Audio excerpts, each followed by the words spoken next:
and Monty.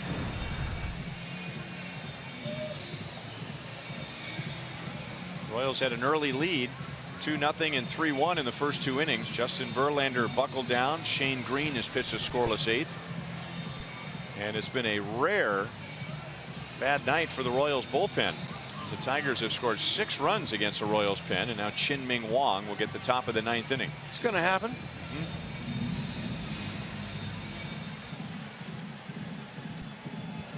Wong closed out the game last night in a non-save situation.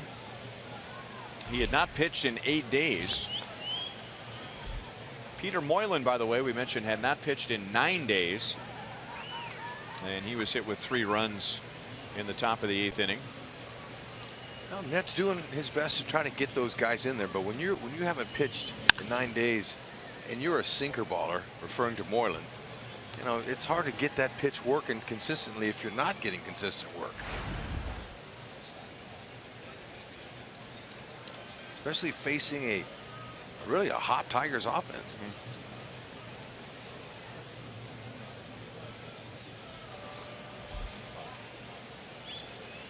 Victor Martinez has had 2 of the 5 home runs. Those 2 home runs were right-handed against Danny Duffy. And that's well hit to right field.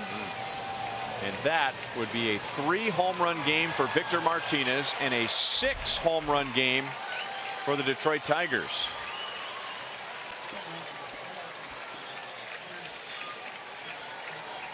Well, like we just said, if you're a sinker ball pitcher and you haven't been out there in a while, it's tough to stay sharp.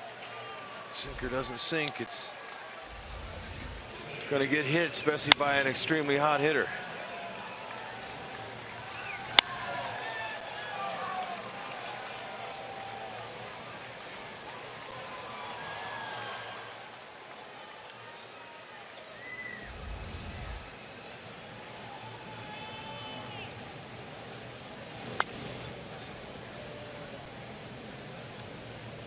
Second time in his career that Victor Martinez has had a 3 home run game. It's the first time in 12 years.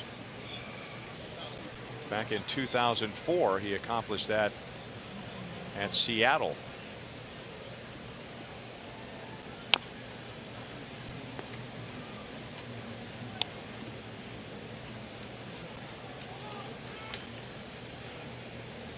You could tell by the swings that Victor was having. Now, his first swing of the night was a homer, but then he was locked in on Duffy, fouled off 5 pitches.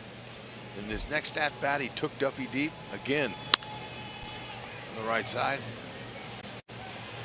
Eidner comes up and makes a play on Romine, and there's 1 down.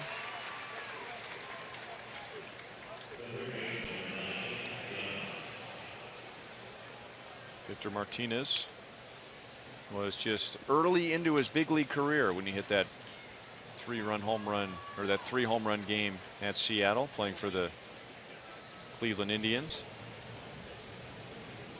It's the first time ever that the Royals have allowed 6 home runs in a game to the Detroit Tigers.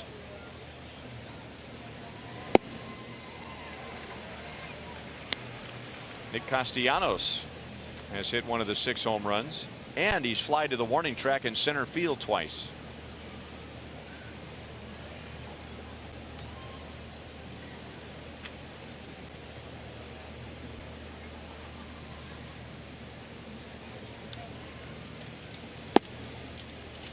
Down and away, 1 ball, 1 strike.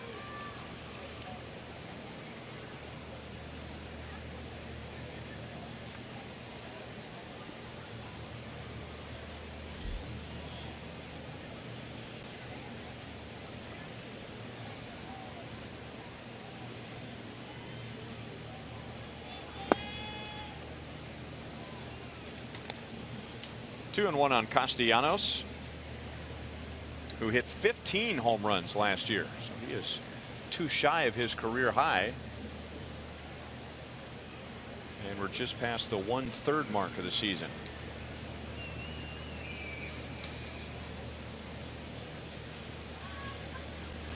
You know, it's interesting. Castellanos And it's very rare for a hitter these days to say it, but when he really started hitting early in the season, people wanted to know why. Did he make any changes?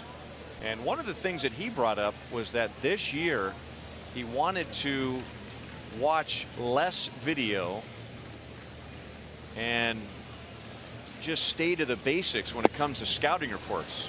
He wanted to lean more on his natural instincts as opposed to going to the plate with 100 things on his mind and thinking about trends, and just get back to see ball, hit ball. Paralysis by analysis happens to a lot of guys who have all day before they come to the ballpark, and they're reading scouting reports. By the time they get to the ballpark, there's more meetings, and by the time they get up there, they're thinking way too much. So I don't blame him. I had more of his approach, and other hitters are the same. You think Miguel Cabrera's studying videos and stuff like that? I don't think so. Good spot there. That's the sinker that where he wants to keep it.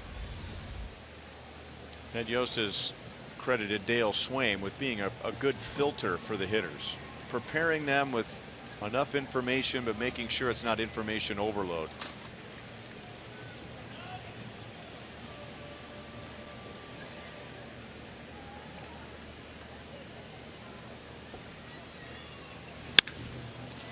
Well hit off of Merrifield's glove, and he throws him out. Well, Royals are down by 6. They've been there before.